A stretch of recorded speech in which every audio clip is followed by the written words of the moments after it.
എളുപ്പത്തിലൊരു half petticoat stitch ചെയ്തെടുത്താലോ? Measurements ആണ് കൊടുത്തിരിക്കുന്നത്, പേപ്പറിലാണ് കാണിക്കുന്നത്. ഫസ്റ്റ് അത് ലെങ്ത് വൈസ് ഫോൾഡ് ചെയ്തു, അതിനുശേഷം വിഡ്ത്ത് വൈസ് ഫോൾഡ് ചെയ്തു.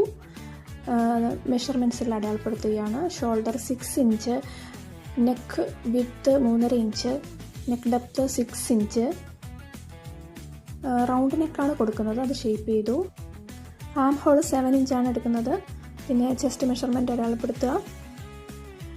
അതിനുശേഷം shoulder to waist, shoulder to hip ഇവയൊക്കെ അടയാളപ്പെടുത്തി വേസ്റ്റിൻ്റെ വിഡ്ത്ത്, ഹിപ്പിൻ്റെ വിഡ്ത്ത് ഇവയൊക്കെ അടയാളപ്പെടുത്തുക. അതായത് സീം എലമെൻസും കൂടെ ആഡ് ചെയ്തിട്ടാണ് ചെയ്യേണ്ടത്. 34-35 സൈസിലുള്ള ഒരാൾക്ക് പറ്റിയ ഹാഫ് പെറ്റിക്കോട്ടാണ്.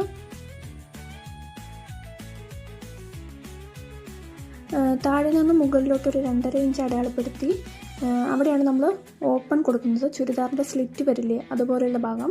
പിന്നെ ആം ഹോൾ ഒന്ന് ഷേപ്പ് ചെയ്യുക. ഈ പേപ്പറിലുള്ളത് ഞാനൊന്ന് കട്ട് ചെയ്ത് കാണിക്കാം.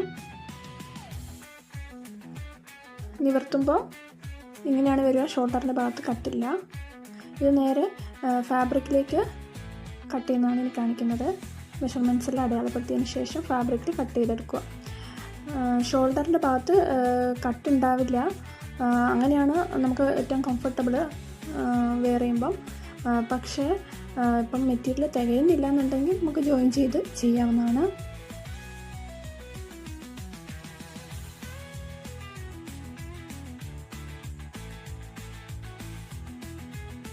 ഇനി സ്റ്റിച്ചിങ്ങിലേക്ക് കിടക്കാം.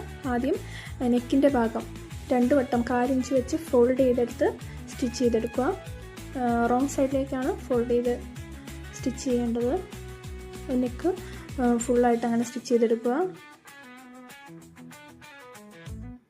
അതിനുശേഷം ആം ഹോളിൻ്റെ ഭാഗമാണ് സ്റ്റിച്ച് ചെയ്യേണ്ടത്. ഇതുപോലെ തന്നെ 2 വട്ടം ഫോൾഡ് ചെയ്തെടുക്കുക. അങ്ങനെ ഇത് ഫിനിഷ് ആയിട്ടുണ്ട്. അതിനുശേഷം സൈഡ് ജോയിൻ ചെയ്തെടുക്കുക. ഓപ്പൺ അടയാളപ്പെടുത്തിയ ഭാഗം എത്തുമ്പോൾ അവിടെ ലോക്കിട്ട് നിർത്തുക. പിന്നെ താഴ്ഭാഗത്ത് ചുരിദാറിൻ്റെ സ്ലിറ്റ് ചെയ്യുന്നത് പോലെ 2 വട്ടം ഫോൾഡ് ചെയ്ത് ആ ഭാഗം ഒന്ന് ഫിനിഷ് ചെയ്തെടുക്കുക. അതിന് താഴെ എത്തുമ്പോൾ അവിടെയും ഇതേപോലെ തന്നെ 2 വട്ടം ഫോൾഡ് ചെയ്ത് ചുറ്റും ഒന്ന് അടിച്ചെടുക്കുക. ഇത്രയേ ഉള്ളൂ, നമ്മുടെ പെറ്റിക്കോട്ട് റെഡിയായി.